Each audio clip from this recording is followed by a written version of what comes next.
Last lecture, we determined the shape of the u velocity profile, but we needed to know more about this g in order to get the magnitude of it. So we can see here that this originally came from the fact that this term and this term both had to be equal to the same constant g, which means g is actually the pressure gradient. And so that's why we named it g. So gp dx is g.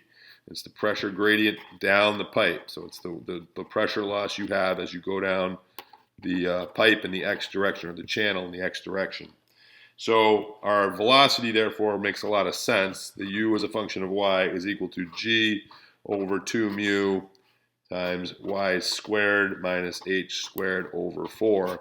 In terms of what this is telling us from a physics perspective, it's saying that if the pressure gradient is negative, that is, if the pressure gradient is negative, if P in is greater than P out, you have higher pressure at the inlet than at the outlet, that's going to be negative. And notice that, therefore, this u is actually going to be positive, because this y squared term is going to be less than h squared over 4 for the entire range of h minus h over 2 to h over 2. So this is going to give you a positive velocity if your pressure gradient is negative. That is, if your pressure is higher at the inlet than the outlet, which is exactly what you would expect, of course. In addition, it says that if you increase the viscosity of the fluid, your velocity is going to be less. So if you have stickier fluid, you're going to have slower velocity for the same pressure gradient, or conversely, it'll take you more pressure to pump syrup through the plates than it will to pump air through the plates. So those are all things we learned from that equation. And we can now relate, if I tell you what the pressure gradient is, you can now tell me what the velocity is anywhere in the fully developed region. So we have, if P is greater than P out, then U is greater than 0. That's what we thought. We're going to try to relate P now to the average velocity, because that's often what you have access to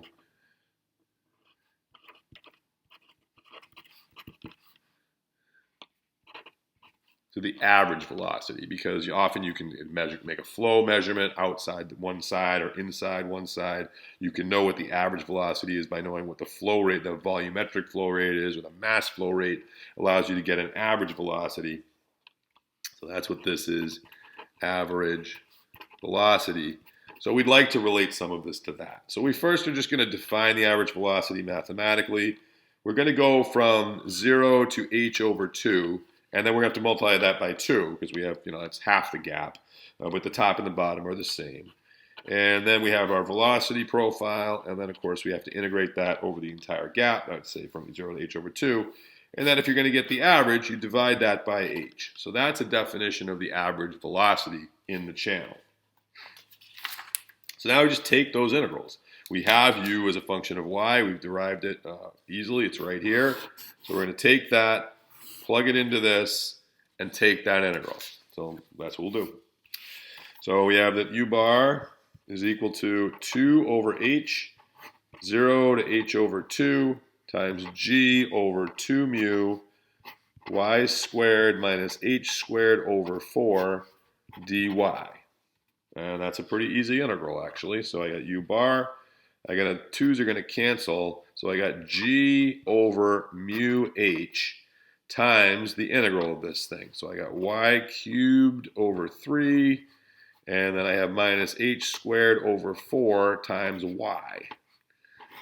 And that's evaluated at 0 and h over 2. So I go ahead and plug in at 0, it's going to be 0.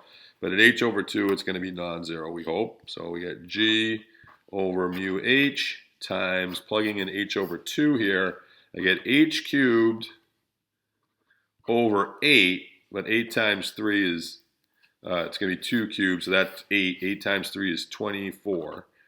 And then I have minus h squared over 4 times h over 2, because that's what h over 2 goes in there. And then, minus 0, because this is when I put 0 in, everything zeroes out.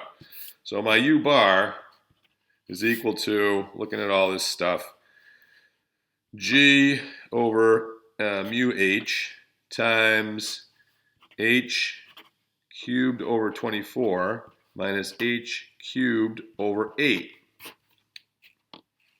And that's equal to, obviously these h cubes are going to cancel with this h. I mean, not completely, but they're going to reduce. So we have g over mu, then we have h squared over 24 minus h squared over 8. I'll pull the h squared out. U bar is equal to g h squared over mu, 1/24 minus 1/8. All right, what is minus 1/24 divided by minus 1/8? Well, we can put everything in 24ths.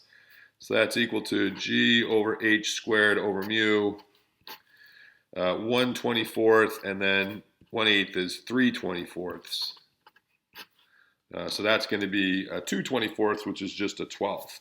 So my final answer is U bar is equal to minus g h squared over 12 mu.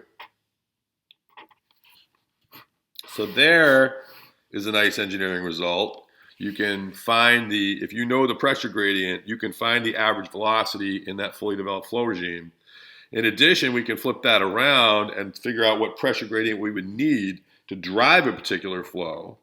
So we could do 12 mu U bar over h squared. So another good engineering result here. If you want to know if you want a particular velocity of flow, here's the pressure gradient you need to achieve that. So those are two good engineering results to come out of this fully developed flow analysis for flow between two plates. The final thing we want to do is try to figure out how U relates to the inlet U. So we want to, how does RU relate to the inlet U? So let's take a look at that. Is RU, as Y, as a function of Y, how does it relate to the average velocity in the channel? So we're going back to our expression for U as a function of Y. So that's G over 2 mu Y squared minus h squared over 4. That's our velocity as a function of Y.